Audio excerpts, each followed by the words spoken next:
All right, I'm going to talk a little bit about Concord, which is the game coming out later in August, a little less than a month away.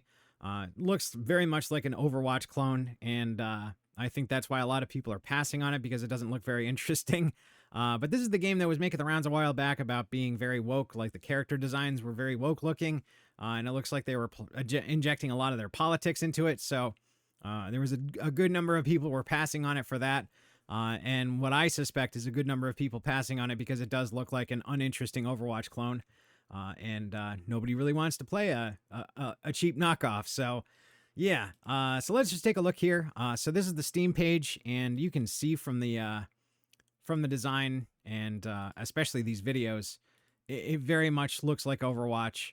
But like I said, just another clone of Overwatch. Not very interesting, not very engaging to me. Based on my gameplay footage here, I'm more of a UT guy. I mean, yes, it's old. UT 2004, that was a long time ago. But I still enjoy playing this game way better than the modern games.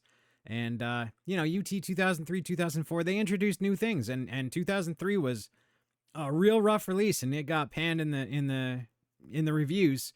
But then they kind of made up for it with 2004 with the improvements they made along the way, the vehicle combat especially.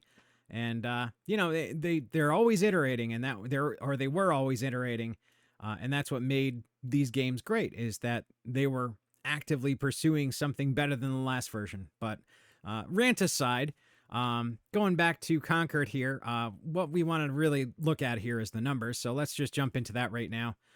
So going over to SteamDB, you can see here are the wish lists. And it started rough and it ended rough too. 4,346 wish lists.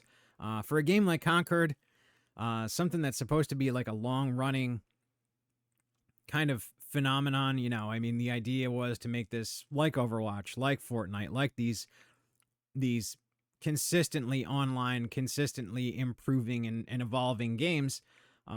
You're not going to do that with 4,000 wish lists. I mean, you would expect this to be 50 times the size of what it is, at least. And it ain't there. And the same is true for the beta. If you look at the beta numbers are pretty abysmal. They peaked out at 2,388 users. And with a game that has beta access as part of the purchase, for the higher tier level purchase, you would expect these numbers to be a lot higher as well. You'd expect these to be a little closer to what you would expect in the live environment.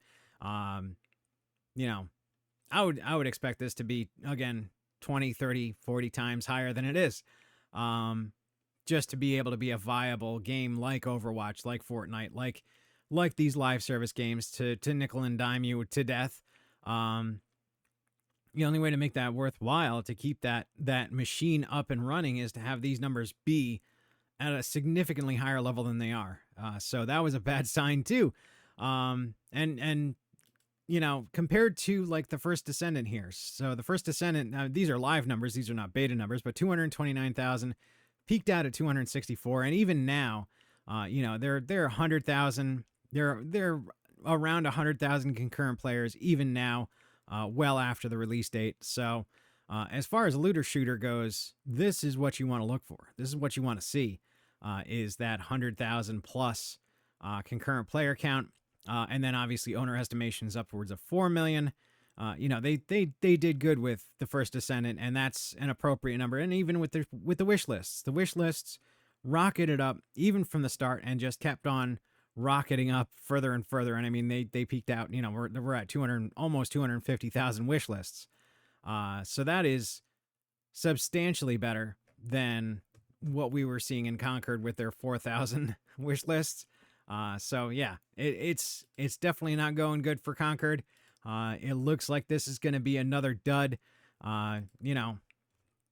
We've seen them dud after dud. 2023, 2024 have been 2 years of really, really bad launches, and some very good ones like the First Descendant. But this is yet another one in the fail pile, I think. Unless somehow these numbers are not indicative of the actual player base that's going to be playing this game, and at launch, like this 100 times, then yeah, it's gonna fail. It's toast. And I think Firewalk Studios is going to be in trouble too.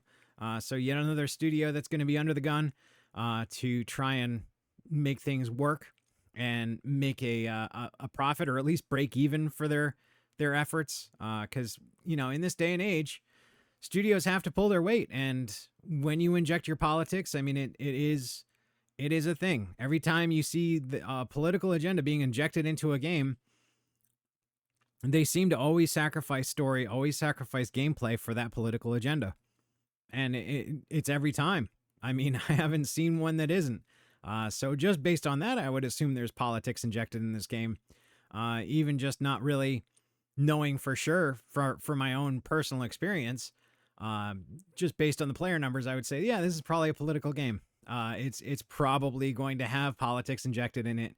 It's probably going to push a narrative.